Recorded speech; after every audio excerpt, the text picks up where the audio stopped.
motivation has got to come from within. It's got to be intrinsic.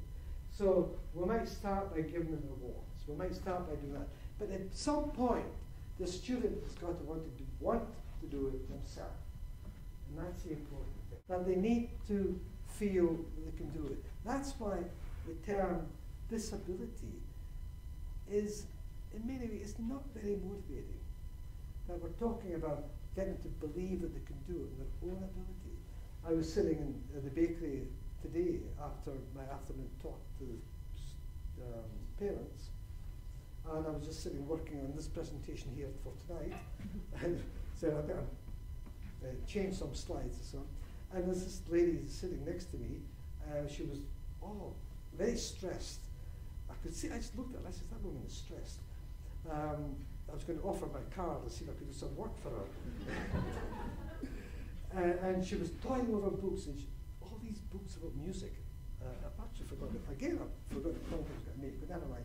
She was toying over all these books about music, and she was totally looking perplexed. Let me see if I can remember what I was going to say.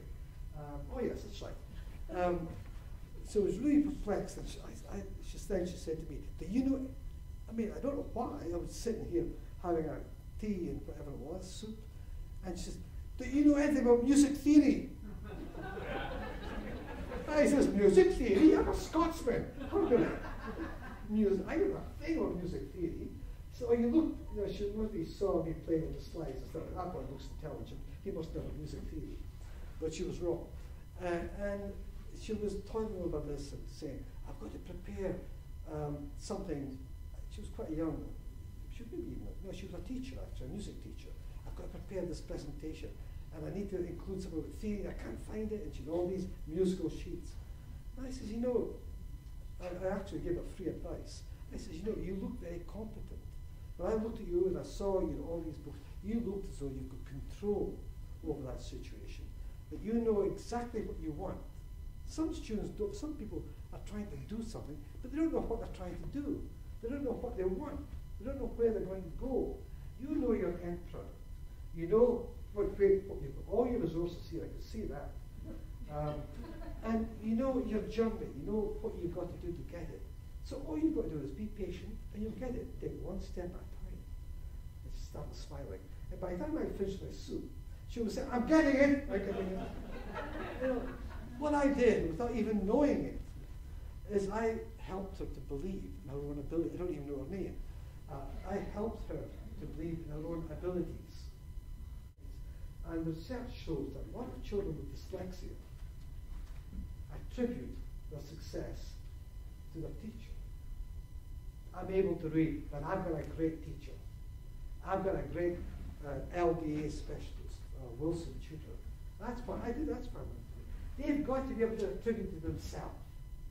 They've got to have that internal attribution. They've got to say, "I got that correct because I've been working every night for the last 2 years on this. So I've been really trying hard." So they've got to feel that the attribution is internal and not external. Who's dyslexic, and what he did, his daughter is also is dyslexic, very dyslexic. She was 8 or 9, and she was suffering from bullying at school. So what he said is, okay, he said to his daughter, "Let's go into the school and let's give a talk on dyslexia to the whole school." And they did that. And they actually gave that talk at a conference, which I was speaking at, and it was really very powerful stuff, where his father and the daughter spoke to the head teacher and got all organised, and an assembly, and all the students there, and they gave a talk on differences, on learning differences, and learning difficulties and dyslexia, and tried to emphasise that everyone's different. Everyone's got differences. So, being dyslexic, you're no different from anyone else. It's just you've got a different way of learning. Some people have got a different way of kicking a ball. Some people can't even kick a ball. Everyone's got their strengths and their weaknesses. And they try to just look at the whole field, the whole area of disability. And it was very powerful stuff. Reid's with you, but probably takes the lead from you. And eventually, they take the lead. By doing paired reading, reading aloud together, they could see the word, and they could hear the word, and they get the meaning from the way you express it as well.